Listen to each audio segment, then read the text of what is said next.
Hello दोस्तों। कैसे हैं आप सब। उम्मीद करते हैं आप सब बहुत ही अच्छे होंगे।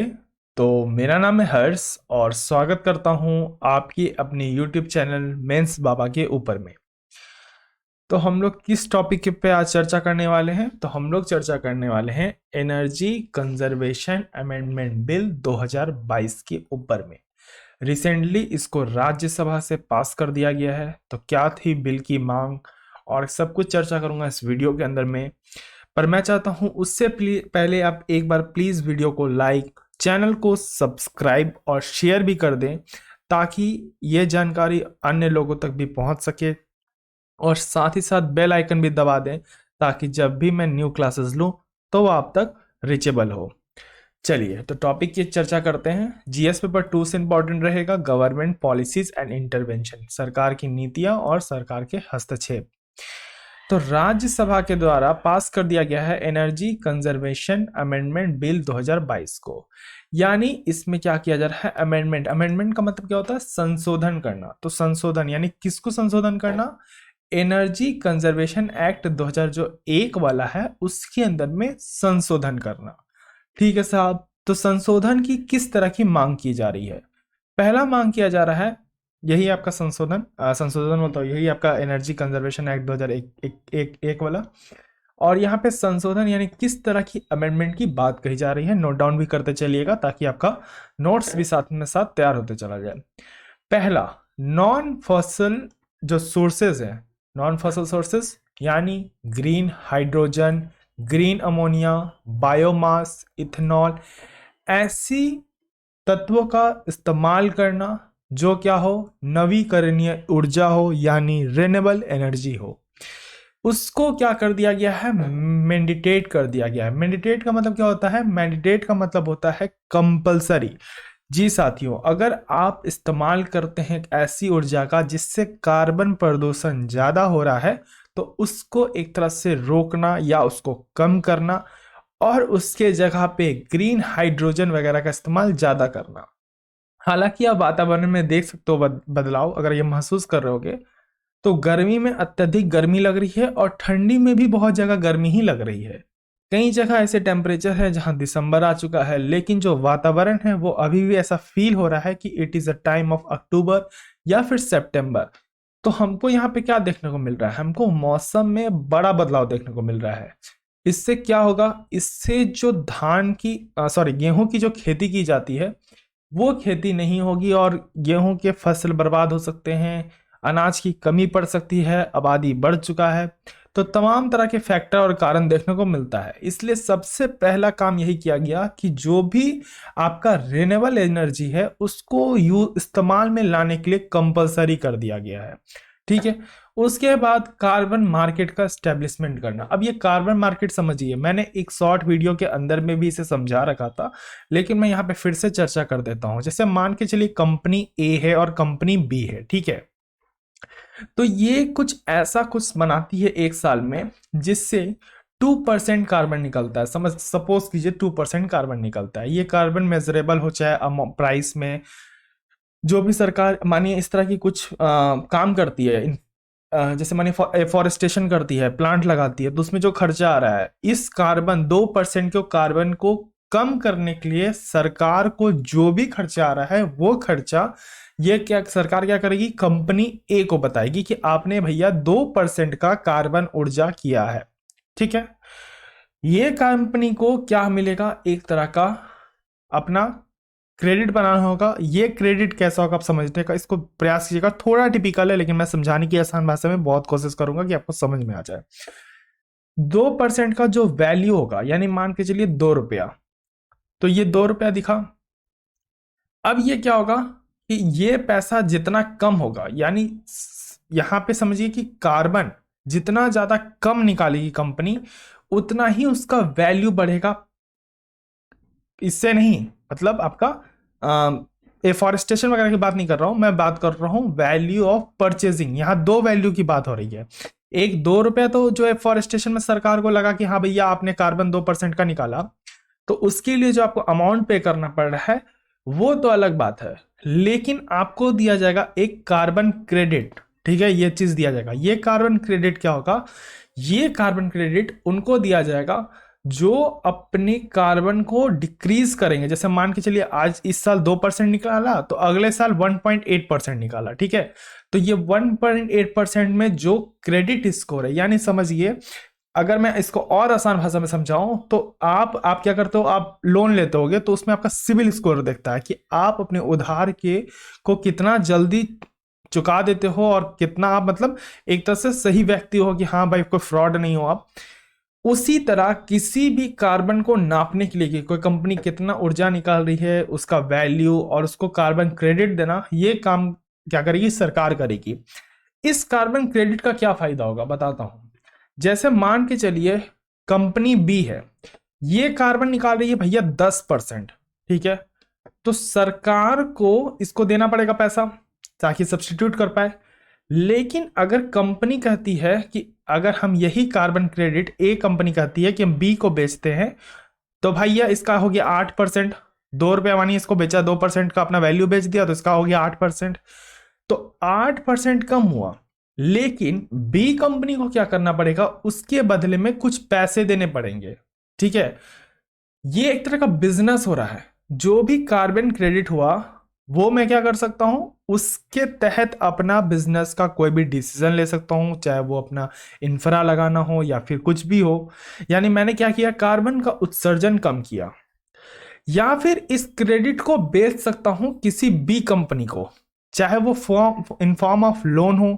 मैंने इसको क्या किया, मैंने बी कंपनी से कुछ उधार ले रखा था, लेकिन बी कंपनी ने बहुत ज्यादा कार्बन का इमिशन किया है, तो उसको मैंने क्या किया, ये 2 रुपए लोन में चुकाया। समझ में आ रहा है? देखिए, मुझे लग रहा है कि बहुत बच्चों को समझ में अभी भी नहीं आ रहा होगा।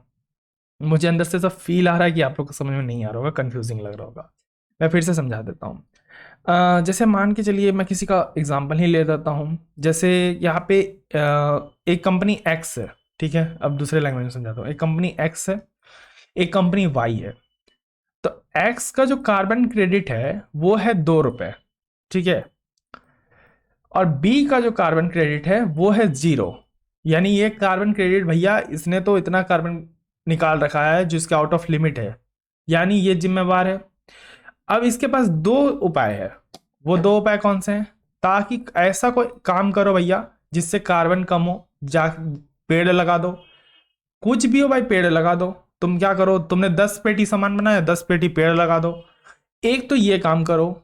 अगर ये काम नहीं करना चाहते तो दूसरा काम करना पड़ेगा कि तुमको अपना क्रेडिट स्कोर खरीदना पड़ेगा। खरीदने का तुमको यहां सरकार क्या कर रही है, परमिशन दे रही है। तो वाई कंपनी निकली मार्केट में ढूंढने, हाँ भैया कौन क्रेडिट बेच रहा है, कौन क्रेडिट बेच रहा है अपना कार्बन क्रेडिट। उसको मिला एक्स। उसने पूछा कि भैया तुम्हारे पास कितना का कार्बन क्रेडिट है। इसने बोला 2 रुपए का। तो ये 2 रुपए इसको दे सकता है। एक तो ये मार्केट फॉर्म हो गया। या फिर हो गया कि एक्स कंपनी कोई ऐसा सामान मंगाती है जहां उसको वाई कंपनी से कुछ रॉ मटेरियल्स का जरूरत पड़ता है। उस केस में जब सेटलमेंट की बात आएगी तो यही कार्बन क्रेडिट से भी सेटलमेंट किया जा सकता है। अब क्लियर हुआ? ये कार्बन क्रेडिट एक तरह का आपको क्रेडिट स्कोर दे रहा है कि आप कितना उत्सर्जन कार्बन का कम कर रहे हैं। इसी पूरे चैनल को, यानी इसी जो यहां से कार्बन आप खरीद भी सकते हो, कार्बन को बेच भी सकते हो, लोन भी चुका सकते हो, तो इसी चीज को हम लोग क्या बोलते हैं, कार्बन मार्केट बोलते हैं। और इसी कार्बन मार्केट का एस्टेब्लिशमेंट करने के लिए इस बिल के अंदर में मांग कही जा रही है। अब आशा करता हूं चीजें यहां पे आपको कार्बन मार्केट के बारे में कुछ क्लियर हो गई होंगी। उसी तरह बात किया जा रहा है आपका क्या चीज का, पहला तो carbon energy conservation building code बनाइए भैया। कोड का मतलब क्या होता है, कोड का मतलब होता है नॉर्म्स, यानी रूल्स एंड रेगुलेशन, कि आपको इतना का ही इन बिल्डिंग बनाना है, 4th फ्लोर तक का ही बिल्डिंग बनाना है, 5th फ्लोर तक का ही बिल्डिंग बनाना है। आपने बिल्डिंग बनाया, उससे कितना कार्बन निकला, आपके बिल्डिंग बनाने से कितना कार्बन निकला, आपने कोई फैक्ट्री बनाया कितना कार्बन निकला, आपकी कोई फैक्ट्री से कितना कार्बन निकल रही है, आपकी बिल्डिंग से कितना कार्बन निकल रही है, उसके तहत आपको रूल्स एंड रेगुलेशंस फॉलो करने पड़ेंगे। चाहे तो आप लगाइए अपने टेरेस पर प्लांट लगाइए, आप कुछ भी कीजिए, आप अपने स्तर पे अगर कार्बन को निकालेंगे तो आप ही उसी को कम करेंगे, सीधा हिसाब। नहीं तो भैया क्या भरिए, पेनाल्टी भरिए। ठीक है, तो इसमें पेनाल्टी प्रोविजंस की भी बात कही गई है। दूसरा क्या कहा गया है कि भैया जो आपका ब्यूरो ऑफ एनर्जी इफिशियंसी है ना, इसको थोड़ा और पावर देने का जरूरत है, क्योंकि जिसको आप पावर नहीं दोगे ना तो वो काम नहीं कर पाएगा। आपने एक पर्सन को अथॉरिटी दी, ठीक है, आप उसको क्या कर रहे हो, रिस्पॉन्सिबल भी बना रहे हो, अथॉरिटी भी दे रहे हो, रिस्पॉन्सिबल ऑटोमेटिकली वो बन गया। जैसे मैंने एक पर्सन को अथॉरिटी दी कि तुम्हें शादी कराना है, तो वो शादी कराने का सारा जिम्मा उसके ऊपर आया, यानी शादी अगर नहीं हुई तो मैं पूछूंगा भी उसी से कि भाई शादी अच्छे से क्यों नहीं हुई। उसी तरह आप जब अथॉरिटी देते हो तो किसी के ऊपर रिस्पॉन्सिबिलिटी आ जाती है, तो मुझे क्या देना होगा, पावर भी देना होगा। यानी अगर जितने पैसे लगेंगे पहले मुझे वो पैसा देना पड़ेगा, वो पावर देना पड़ेगा जो उसको जरूरत है वो काम करने के लिए, वो जो पावर की उसको आवश्यकता है वो मुझे देनी पड़ेगी। तो इसी तरह member in the governing councils में बात कहा गया कि थोड़ा सा इसमें पावर बढ़ाइए भैया, जो है कि सख्त कदम उठा सके। ऐसा ना हो कि मतलब कोई कार्बन उत्सर्जन कर रहा अंधाधुन और इस पर कोई कदम ही ना उठाया जा सके, क्योंकि इनके पास पावर ही नहीं है। तो इनकी पावर बढ़ाने की भी मांग कही जा रही है यहाँ पे। ठीक है, उसके बाद इन्हें इनेबलिंग करना प्रोविजन को, जैसे आपका जो क्लीन एनर्जी के ऊपर में हुआ, ग्रीन हाइड्रोजन, ये सब बताया ना मैंने, मैनिडेट करना कार्बन मार्केट्स को, कि हर कंट्री को कार्बन मार्केट जैसा कॉन्सेप्ट अपनाना होगा, चाहे वह भारत हो या फिर कोई भी अन्य देश। और बहुत सारे देश कार्बन क्रेडिट आपको अपना चुकी है, यूएस अभी सबसे आगे है कार्बन क्रेडिट मार्केट को अपनाने में। तो कार्बन क्रेडिट मैंने बता दिया, इसका फायदा यही है ना कि आप अपने कार्बन क्रेडिट्स को बेच सकते हो अनदर कंट्री में। मतलब एक्स कंपनी वाई को तो बेच ही रहा था भैया कार्बन क्रेडिट, लेकिन अगर एक्स कंपनी किसी जेड कंपनी से सामान मंगा रही है, जो जेड कंपनी कहाँ बैठा है, मान के चलिए बैठा है ये भैया जापान के अंदर में, तो ये जापान के अंदर में इसने क्या किया, अपना जो सेटलमेंट करना था वो क्या करना था, डॉलर में भुगतान करता। तो भैया डॉलर में भुगतान नहीं करना, अब आपको भुगतान करना है कार्बन क्रेडिट में, क्योंकि जो जेड कंपनी है वो कार्बन क्रेडिट जो है उसका खराब है, इसलिए आप भुगतान कार्बन क्रेडिट में कर सकते हैं। तो इससे क्या होगा, इससे कहीं ना कहीं कंपनियों को भी फायदा मिलेगा और कंपनी और मोटिवेट होगी कार्बन कम करने के लिए।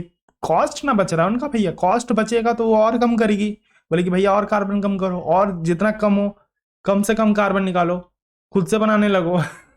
ठीक है, तो यहाँ पे कंप्लीटली एक तरह से कार्बन को कम करने के लिए लगातार प्रयास किया जाएगा। कार्बन क्रेडिट बिल्डिंग्स में मैंने बता दिया साथियों कि जो भी इसमें रिजिम तैयार किया जाएगा, कोई भी नॉर्म्स वगैरह होंगे, उन नॉर्म्स को एक तरह के आप कह सकते हो नॉर्म्स और स्टैंडर्ड जो भी एनर्जी कंजर्वेशन का है उसको किया जाएगा। कार्बन मार्केट एक तरह का पूरा मार्केट है, ओके, ये बिल एम्पावर करेगा, क्योंकि देखिए कार्बन क्रेडिट जो मार्केट है इसकी चर्चा अभी से नहीं है, बहुत पहले से, मैंने 3 महीना पहले भी इसके ऊपर में एक शॉर्ट्स बना रखा है, आप देख सकते हो जाके। कार्बन मार्केट या carbon credit by means power type की जगह तो आपको वो वीडियो टॉप पे मिल जाएगी। उसमें सारे कंट्रीज एक साथ आ रही है, जैसे ग्लोबल लेवल पे समिट होता है, जैसे G20 की समिट होगी, ऐसे कोई समिट होती है, तो उसी में आपका जो पेरिस क्लाइमेट हमारा डील है, एग्रीमेंट है, उसके अंदर में भी ये मांग किया जा रहा है कि भैया इस तरह की चीजें हमें क्या करना पड़ेगा, स्टेप्स उठाना पड़ेगा, नहीं तो हम अपने 2 डिग्री वाले लक्ष्य को भूल जाएंगे। और जैसे एक्सटेंड कर दिया है 2050 तक, वैसे ही 2050 के बाद 2060 कर देंगे, 2070। कब तक एक्सटेंड करोगे, अपने आप को रोकना पड़ेगा, एक्सटेंड नहीं करना होगा। ये तो वही बात हुई कि भाई यूपीएससी मेरा 1 साल नहीं निकल सकता तो मैंने 2 साल की टारगेट दे दी, नहीं 1 साल का ही टारगेट देना है, 1 साल में ही निकालना है एनी हाउ, चाहे जितनी भी मेहनत करनी पड़े। ऐसे तो फिर कभी टारगेट फिक्स ही नहीं होगा, कभी आप मेहनत भी नहीं करोगे। तब तो जब चीजें फ्लेक्सिबल हो जाएंगी तो आप फिर डिसिप्लिन कैसे रहोगे। अब मन किया तो सर की वीडियो 12 बजे रात को देखी, मन किया तो सर की वीडियो नहीं देखी, मन किया तो सर की वीडियो सुबह देखी, ऐसे नहीं। आपको डिसिप्लिन बनाना होगा कि कब आपको क्लासेस देखनी है, कब आपको सेल्फ स्टडी करना है, एक प्रॉपर चार्ट फॉलो करना होगा अगर if you want to crack UPSC. तो उसी तरह जब आपका गोल फिक्स नहीं होगा तो आप डिसिप्लिन कभी नहीं होगे, इसीलिए गोल फिक्स कीजिए ताकि डिसिप्लिन हो आप। ठीक है, चलिए, तो ये थोड़ी ज्ञान की बातें थी, रख लीजिए, काम आएगा।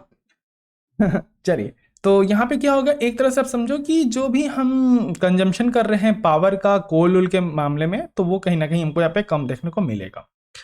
दूसरी बात, अगर हम बात करते हैं इन्वायरमेंट परफॉर्मेंस इंडेक्स की, तो आप देख सकते हो मैंने इसके ऊपर में भी बताया था शॉर्ट्स के अंदर में, लेकिन भारत को रैंक इसमें सबसे खराब दिया गया है और भारत सबसे नीचे है।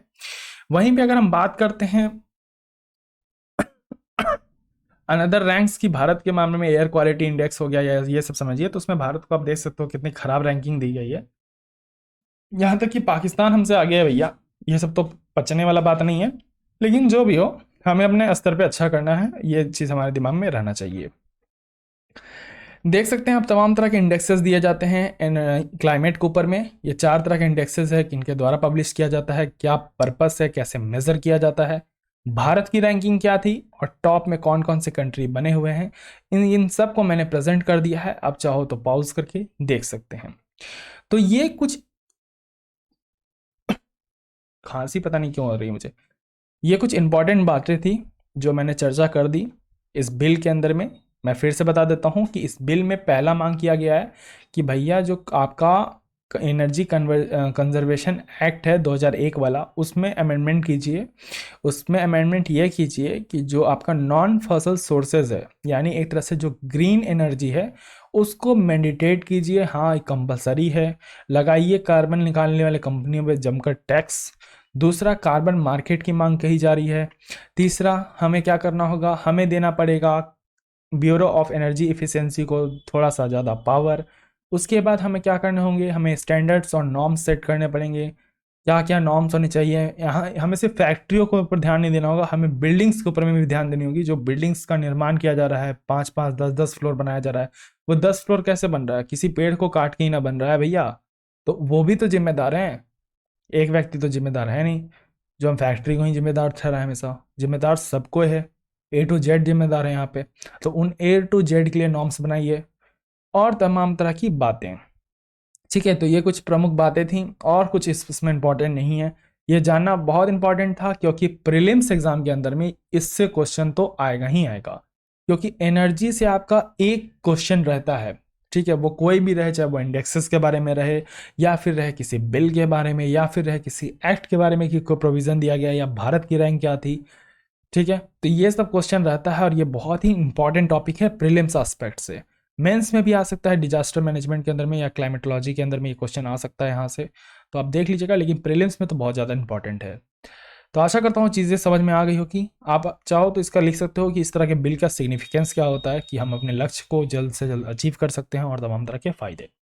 अगर वीडियो समझ में आई है तो वीडियो को एक बार लाइक, चैनल को सब्सक्राइब और शेयर भी करें। बेल आइकन जरूर प्रेस करें ताकि नए वीडियोस मेरे तक आप तक मेरी पहुंचते रहे।